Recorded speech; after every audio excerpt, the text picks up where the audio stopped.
Como mudar a mentalidade e atrair bons relacionamentos? Eu tenho procurado muito essa resposta e eu encontrei no capítulo 6 do livro Adama, o seu amado, seu Senhor, e eu quero compartilhar com você as melhores frases do capítulo. Se você quiser se aprofundar mais ainda nesse conteúdo, o link do livro para você adquirir está na descrição do vídeo. A Bíblia nos ensina que as palavras são como sementes, sempre que pronunciadas, produzem frutos. Faz-nos lembrar que nós cristãos somos gerados pela palavra. Isto significa que a nossa salvação resulta das palavras semeadas em nós. Se a história se altera por meio de palavras, pode ter certeza de que os indivíduos também se transformam mediante o poder delas. Uma canção de ninar faz a seguinte pergunta: Maria, Maria, rebelde, como vai o seu jardim?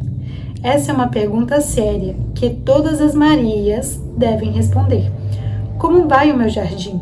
De onde vieram essas coisas que cresceram em minha personalidade e corrompem a integridade do meu propósito inicial?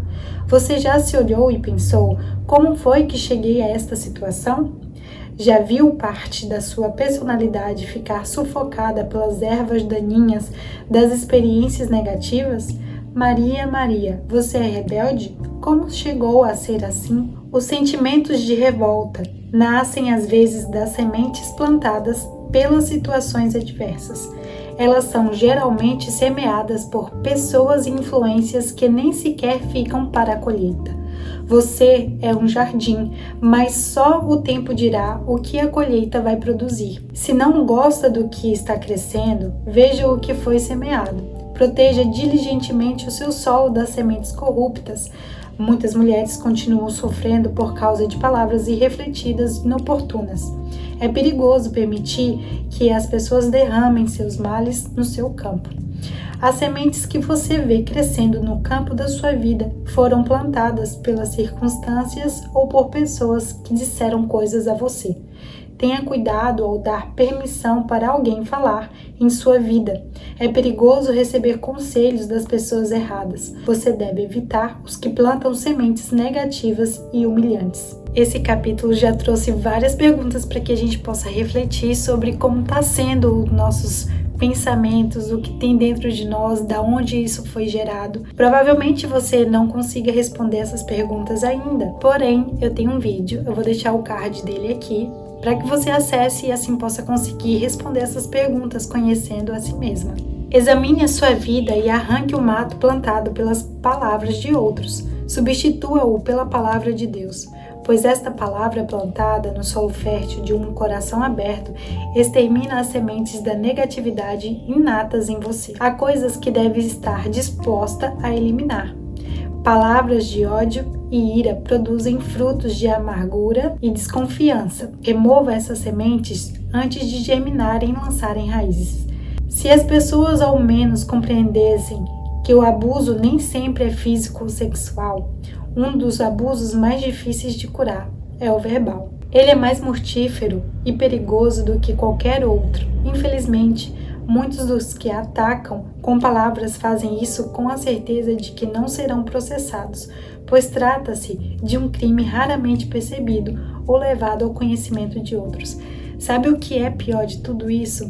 É que se você se encontra em uma situação que você não consegue se explicar por que você parou ali, é muito possível que seja porque você cresceu em um ambiente em que o abuso verbal era muito frequente, era comum. E o problema é que muitas das pessoas não têm noção disso, do problema que isso pode causar no nosso futuro. Se você for uma vítima, corra para a palavra de Deus e elimine as palavras de ódio. Sinto que ainda hoje algumas de vocês podem ouvir as palavras mordazes que apagaram todo o sucesso e escarneceram de cada conquista.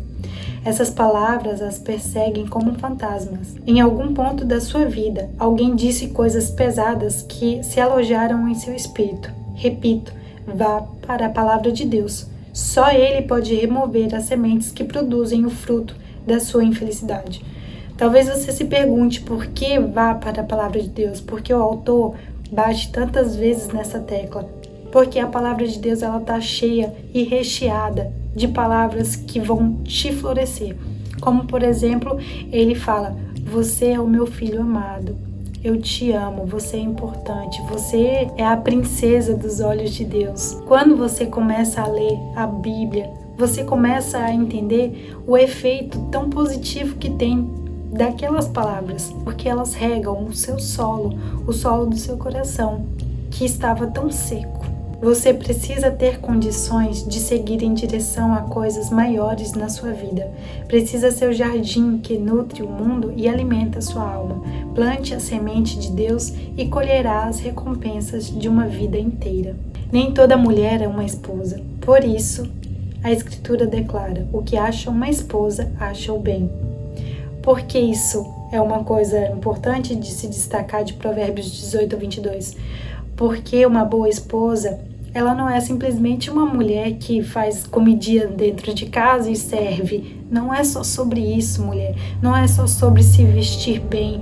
É sobre como você vai tratar o próximo. Mas você só pode tratar o próximo se dentro de você tiver coisas boas. Porque você só pode oferecer aquilo que tem. Eis aí a importância de nos conhecermos tão bem, de examinarmos quem estamos sendo, de saber responder as perguntas. Por que estamos dando coisas amargas? Por que está saindo de nós coisas amargas? Por que não conseguimos oferecer coisas boas? Por que nos encontramos em um estado que não sabemos explicar por que fomos parar ali? Seu valor não pode ser calculado num piscar de olhos, mas ficará evidente numa crise. Muito importante isso, né? Quem de nós não passou por uma situação em que, em meio a uma dificuldade, não sabíamos como reagir e tudo que a gente conseguia fazer era chorar, era atacar a pessoa mais próxima que tinha ao nosso lado? É num momento de crise que a gente revela a nossa essência. Por isso, a importância de cultivar aquilo que temos dentro de nós de coisas boas ou de regar com coisas boas aquilo em que nosso passado colocou de erva daninha. Você é rica, está cheia de admiração e esplendor. Foi criada em Cristo Jesus e envolta em sua radiância. Seus potenciais só são limitados pela sua própria visão. Deseje o céu e estenda a mão para o vento. O que Deus plantou se manifestará no final da sua vida. Aceite o desafio. Essas foram as melhores frases que eu destaquei do capítulo 6, A Dama, um jardim particular. Mulher, você é uma dama. Você é um tesouro natural. Porém, tudo que o autor está tentando trazer para os nossos olhos é que o inimigo ele tenta roubar a sua essência amável, a sua essência delicada, com coisas que você carrega ainda da sua família, da sua infância. Não permita isso. Se conheça, se ame. Busque refúgio na palavra de Deus. Busque se conhecer. Na descrição desse vídeo tem um link onde você pode adquirir o livro. E você pode ter o conhecimento detalhado de todo esse conteúdo. Eu espero que isso possa ter ajudado você. E que você deseje crescer. Até o próximo. Tchau!